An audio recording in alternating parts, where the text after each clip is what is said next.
Hello दोस्तों, good morning.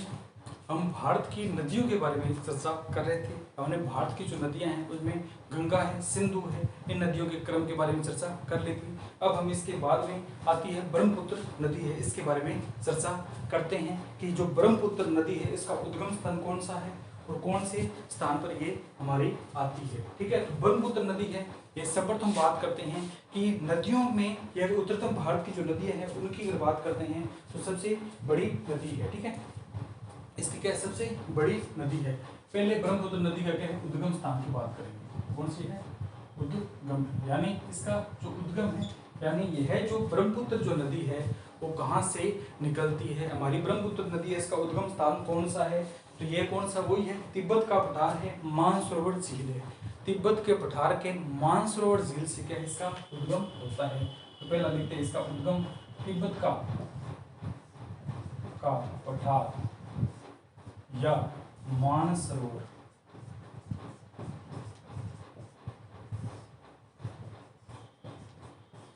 ठीक है, क्या कहा जाता है, तिब्बत का पठार है या इसे मानसरोवर झील भी कहा जाता है। इसका एक क्षेत्र है जिनयांग जांग क्या है, उद्गम स्थल है। ठीक है, जिनयांग जांग क्या है, ग्लेशियर है। ठीक है, तो इसका क्या है, जिनयांग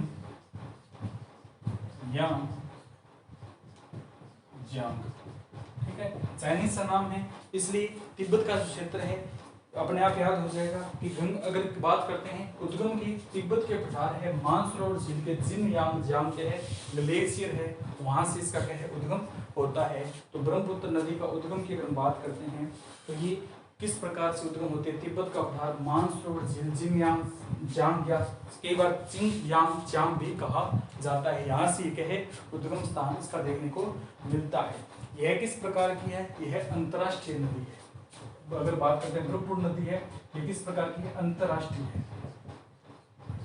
अंतरराष्ट्रीय क्या है, नदी है। ब्रह्मपुत्र नदी किस प्रकार की है, अंतरराष्ट्रीय नदी है। क्यों, क्योंकि यह क्या एक राष्ट्र में न बह करके है, 3 राष्ट्रों में बहती है। पहली अगर बात करते हैं तो पहला जो ये क्षेत्र है ये कौन से क्षेत्र में बहती है, पहला तो क्या है, भारत में। ठीक है, पहली अगर बात करते हैं तो भारत में बहती है। भारत में क्या ब्रह्मपुत्र नदी कौन से क्षेत्र में बहती है, भारत है। दूसरा कौन सा है, तिब्बत है। तीसरा बांग्लादेश से। ठीक है, तो यह जो नदी है एक बात कहाँ कहाँ पर बहती है, भारत है, चीन है, तिब्बत का क्षेत्र है, चीन है, और कौन सा था, बांग्लादेश है। चीन, बांग्लादेश। यानी कि तिब्बत का पठार से यानी चीन का है, भारत है, चीन है और क्या बांग्लादेश क्षेत्र में बहती है। इसलिए यह ब्रह्मपुत्र जो हमारी नदी है किस प्रकार की है, यह हमारी अंतर्राष्ट्रीय नदी है। किस प्रकार की है, अंतर्राष्ट्रीय नदी है। इसका उद्गम तिब्बत की मानसरोवर झील से है। अगर संगम की बात करते हैं तो यह संगम कहाँ पर बनाती है, बंगाल की खाड़ी में।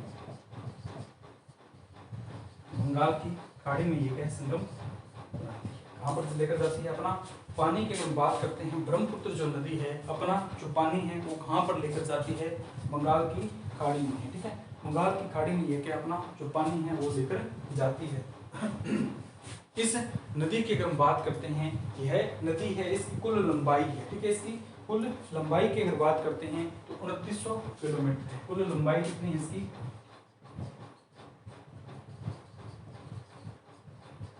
2900 किलोमीटर है। ठीक है, ब्रह्मपुत्र नदी की लंबाई की बात करते हैं तो 2900 किलोमीटर में क्या है, यह प्रभावित होती है। ठीक है, इसका अगर हम बात करते हैं अलग अलग नामों में क्या इसे अलग कहा जाता है, जैसे जमुना कहा जाता है। बांग्लादेश के अगर क्षेत्र की बात करते हैं तो उसका क्या है, वहां पर क्या नाम लिया जाता है, जमुना कहा जाता है। और यह जो नदी है भारत की क्या है, सबसे लंबी नदी है। ब्रह्मपुत्र नदी किस प्रकार की है, भारत की सबसे लंबी नदी है। पहली कौन सी आती है, ब्रह्मपुत्र है, दूसरी सिंधु है, तीसरी कौन सी आती है, गंगा है। अगर पूर्णतः भाव की भारत के क्षेत्र की बात करते हैं, पूर्णतः भाव के आधार पर भारत की सबसे लंबी उत्तरतम भारत की है तो वो कौन सी आती है, गंगा है। लेकिन वैसे पूछा है कि भारत की सबसे लंबी नदी कौन सी आती है, तो ये कौन सी आएगी, ब्रह्मपुत्र है, दूसरी सिंधु आती है और तीसरी कौन सी आती है, गंगा नदी आती है। ठीक है, इसका अगर हम बात करते हैं तो 2900 किलोमीटर का है बहाव क्षेत्र है जो सर्वाधिक देखने को मिलता है। ठीक है, सर्वाधिक बहाव क्षेत्र इसका देखने को क्या है, मिलता है। ठीक है, असम की अगर बात करते हैं, असम क्षेत्र में क्या है, इस नदी के ऊपर क्या है, डिब्रू, ठीक है, डिब्रूगढ़ है असम का एक क्षेत्र है। तो इस असम के डिब्रूगढ़ जो क्षेत्र है, इस नदी के ऊपर क्या है, असम में डिब्रूगढ़ और एक कौन सा आता है, मोहाली शहर बसा हुआ है, ठीक है। प्रश्न पूछ दिया जाता है कि डिब्रूगढ़ शहर कौन सी नदी पर है, तो असम में असम का डिब्रूगढ़ इस नदी पर बसा है। ब्रह्मपुत्र नदी पर क्या है, असम का डिब्रूगढ़ जो शहर है वो बसा हुआ है, ठीक है। असम का डिब्रूगढ़ शहर कौन सी नदी पर है, असम का जो डिब्रूगढ़ है इसके ऊपर बसा हुआ है। एक कौन सा था, गुवाहाटी है, ठीक है। गुवाहाटी शहर भी क्या है, इस जो नदी है इसके किनारे बसा हुआ है, ठीक है। डिब्रूगढ़ है। दूसरा की बात करते हैं, गुवाहाटी शहर है।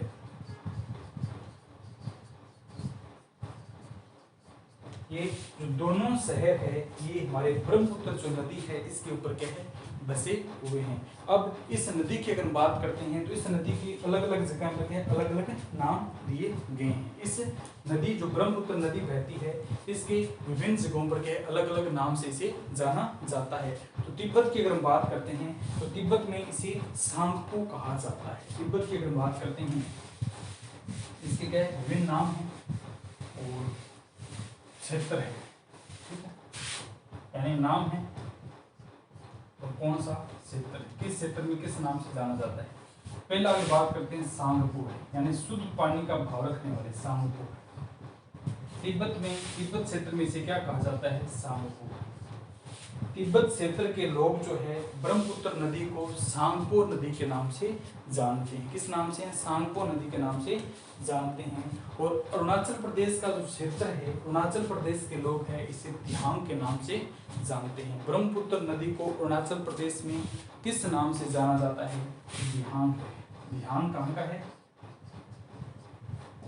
अरुणाचल प्रदेश का है।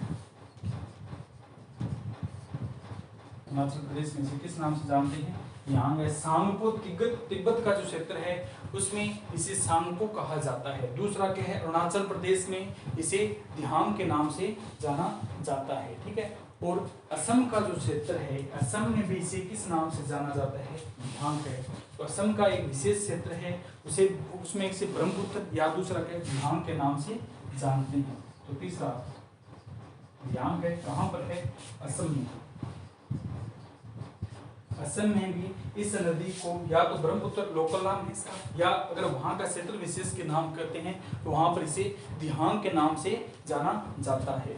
इसके बाद की बात करते हैं, जब ये बांग्लादेश में प्रवेश करती है, बांग्लादेश में प्रवेश करने पर इसे जमुना कहा जाता है। ब्रह्मपुत्र नदी जब बांग्लादेश में प्रवेश करती है तो इसे जमुना कहा जाता है। तो जमुना कहाँ कहा जाता है, जमुना बांग्लादेश में, बांग्लादेश में प्रवेश के समय,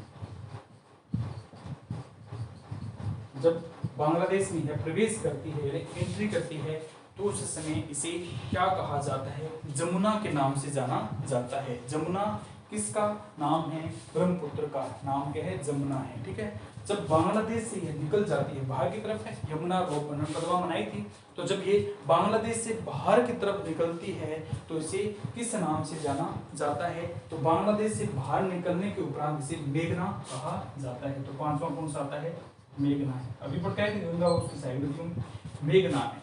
बांग्लादेश से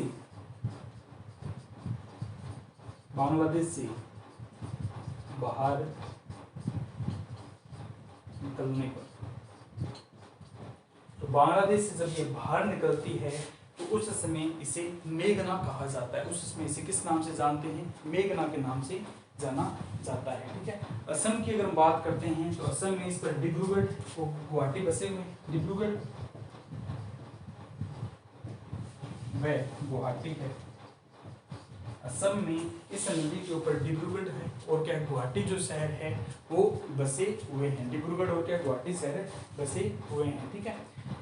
इस नदी की अगर हम बात करते हैं, ब्रह्मपुत्र जो नदी है ये हिमालय को काट करके है एक गार्ज बनाती है। हिमालय को काट करके ब्रह्मपुत्र नदी के द्वारा गार्ज बनाया जाता है, जिसे दिहांग गार्ज के नाम से जानते हैं। उसमें लिखेंगे ब्रह्मपुत्र नदी हिमालय को काटकर, हिमालय को काटकर दिहांग गार्स का निर्माण, गार्स का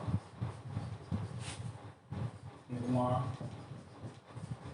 करती है।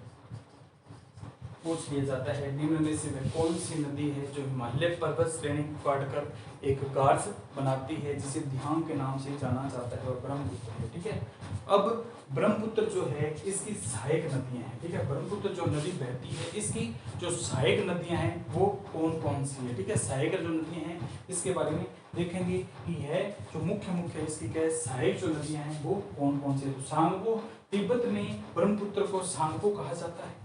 दूसरा, दिहांग अरुणाचल प्रदेश में दिहांग कहा जाता है। असम में भी क्या कहा जाता है, इसे दिहांग के नाम से जानते हैं।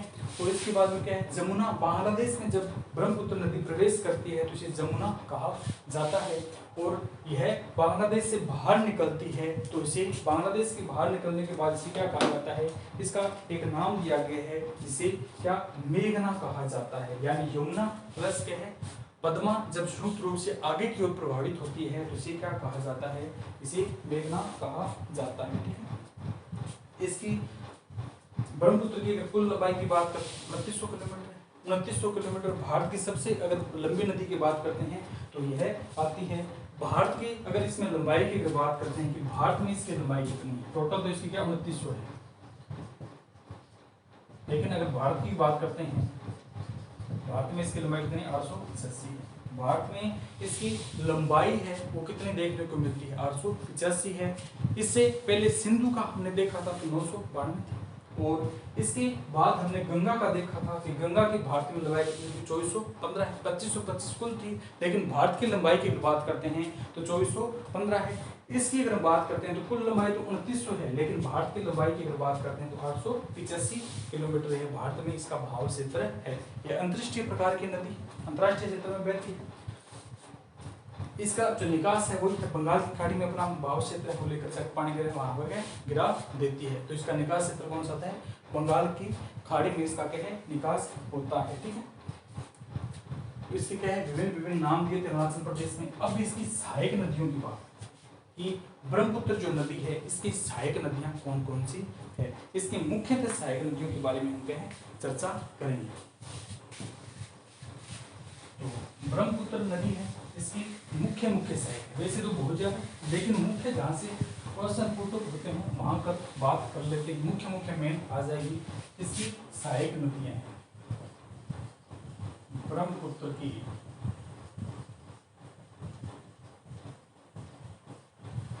सहायक नदियां, यानी ब्रह्मपुत्र जो नदी है इसमें कौन कौन सी जो नदी है वो आकर मिलती है, इसके बारे में हम क्या है चर्चा करेंगे। तो इसकी जो सहायक नदियां हैं उसके बारे में हम क्या है देखते हैं। तो ब्रह्मपुत्र और सिंधु जो नदियां हैं इसकी कहां से, मानसरोवर, तिब्बत के मानसरोवर झील से निकलती है। से हमने क्या निकाली थी, सिंधु नदी निकाली थी।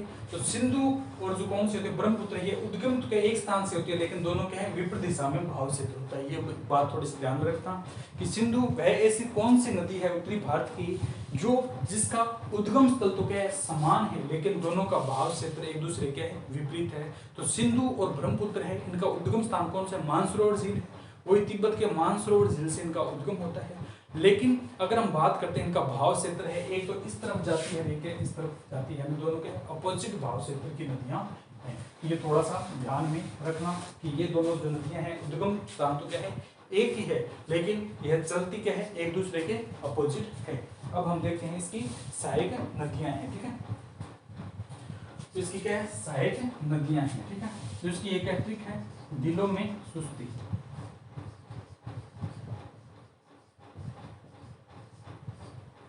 किसी भी प्रकार के दिलों में सुस्ती कमजोरी आई जाती है तो दिलों में, ब्रह्मपुत्र जो है, ब्रह्मपुत्र ब्रह्मा का जो पुत्र है, ब्रह्मा का पुत्र है, धन दिलों में सुस्ती है। ठीक है, ब्रह्मा का पुत्र है, धन दिलों में सुस्ती है। ठीक है, यानी दिलों में सुस्ती की बात करेंगे। ठीक है, ब्रह्मपुत्र की सहायक नदियां कौन कौन सी आती है, तो दिलों में क्या है सुस्ती है। ठीक है, पहली अगर बात करते हैं, पहला अगर बात करते हैं तो कौन से दिहांग है। दिहांग जो नदी है वो ब्रह्मपुत्र की सहायक नदी है। दिहांग नदी क्या है? ब्रह्मपुत्र की सहायक नदी है। एक इसमें क्या दय से और पूछी जाती है कि दिशांग है, ठीक है। दय से बात करते हैं तो दिशांग नदी है। दिहांग है और कौन से दिशांग है। दिहांग है, दिशांग है। दूसरी की बात करते हैं लोहित है। दिशांग है, दिहांग है और क्या है? लोहित है, ठीक है। लोहित है, ये क्या है? ब्रह्मपुत्र की नदियां। दिशांग है, दिहांग है और कौन सी आती है? लोहित है। इसके बाद क्या है? मानस है, ठीक है। और कौन सी आती है? मैं से मान करते हैं मानस है। चौथी की बात करते हैं सुवर्ण नदी है, ठीक है। कौन सी आती है? सुवर्ण नदी है, ठीक है। सुवर्ण नदी किसकी सहायक नदी है? ब्रह्मपुत्र की है, ठीक है। सुवर्ण हरि की बात करते हैं तो किसकी सहायक नदी है? सुवर्ण हरि, ठीक है। तो कौन सी आती है? दिहांग है, दिशांग है, लोहित है। मैं से अगर बात करते हैं तो मानस है, सुवर्ण हरि है और एक इसमें कौन सी आती है? तीस्ता है, ठीक है। और कौन सी आती है? तीस्ता नदी है, ठीक है। तीस्ता नदी है, ये किसकी आती है? एक है धनसरी भी है, ठीक है। धनसरी भी है। ये क्या है? इसकी ब्रह्मपुत्र की सहायक नदियां हैं, ठीक है। ब्रह्मपुत्र की सहायक नदियों की अगर बात करते हैं तो क्या है? दिल क्या किस प्रकार का है? इसकी सहायक नदियों की अगर बात करते हैं तो ब्रह्मपुत्र की सहायक नदी दिलों में सुस्ती है। दिलों में क्या है? सुस्ती है। दय से क्या? दिहांग है, दिशांग है। लय से लोहित है, मैं से मानस है, सह से सुवर्ण हरि है और ती से क्या है? तीस्ता है, ठीक है। ती से क्या है? तीस्ता। इसकी क्या है? नदी है। और एक अगर बात करते हैं इसके साथ कौन सी आती है? धन और आ जाता है, ठीक है। धन इसमें लिखे धन श्री है, ठीक है। तो धन श्री है। इस प्रकार के है इसकी मुख्य मुख्य सहायक नदियां हैं। ब्रह्मपुत्र की मुख्य सहायक नदियां हैं, यानी दिलों में सुस्ती है। दय से क्या? दिहांग है, दिशांग है। लय से लोहित है, मैं से मानस है, सह से सुरंगरी है, तय से क्या है? तीस्ता है और दय से क्या है? धनश्री है। ये इसकी क्या है? ब्रह्मपुत्र है। इसकी क्या है? मुख्य मुख्य क्या है? सहायक नदियां हैं। इस प्रकार क्या है? ये हमारी जो ब्रह्मपुत्र नदी है ये कंप्लीट होती है। ब्रह्मपुत्र नदी में इतना ही था, छोटी सी नदी है ये, इसमें इतना ही था। अब हम जो प्रायद्वीपीय भारत है यानी दक्षिणी भारत की नदियां हैं उसके बारे में चर्चा करेंगे, जिसमें पहली कौन सी आती है? नर्मदा व ताप्ती। नर्मदा व ताप्ती है। उसके बाद में क्या है? दामोदर, कृष्णा है, कावेरी है। इनके बारे में क्या है? चर्चा करेंगे। तो कल ये है हमारा कंप्लीट हो जाएगा। फिर हम राजस्थान में एंट्री करेंगे, ठीक है। इसका एक जलवायु है वो क्षेत्र वो बीच में कभी लाएंगे। जब राजस्थान की जलवायु पर आएंगे तो उसके साथ में ज्यादा समझ में आएगा। जलवायु और कृषि के आंकड़े अपडेट होते रहते हैं तो जलवायु उसमें देख लेंगे। तो जब राजस्थान करवाया जाएगा तो उसके साथ क्या जलवायु का टॉपिक है वहां पर करेंगे। तो हम सीधा अब राजस्थान में एंट्री करेंगे। एक क्लास और उसके बाद में भारत का जो भूगोल है हमारा कंप्लीट हो जाएगा। इसमें हम प्रायद्वीपीय जो भारत है उसके नदियों के बारे में क्या है? चर्चा करेंगे। तो इसी प्रकार के आप जुड़े रहिए, ठीक है। 2 देखे 4 देखे देखते रहिए, अगर इच्छा है तो देखते रहिए, नहीं तो कोई बात, ठीक है। अपने तो चलना है। किसी का वरदान है, किसी का कहा हुआ है कि लगातार क्लासें आनी चाहिए, तो क्लासें तो लगातार आई, देखो चाहे ना देखो। अगर इच्छा है तो देखिए, क्वेश्चन सीरीज भी चल रही है, नहीं हो तो कोई बात नहीं।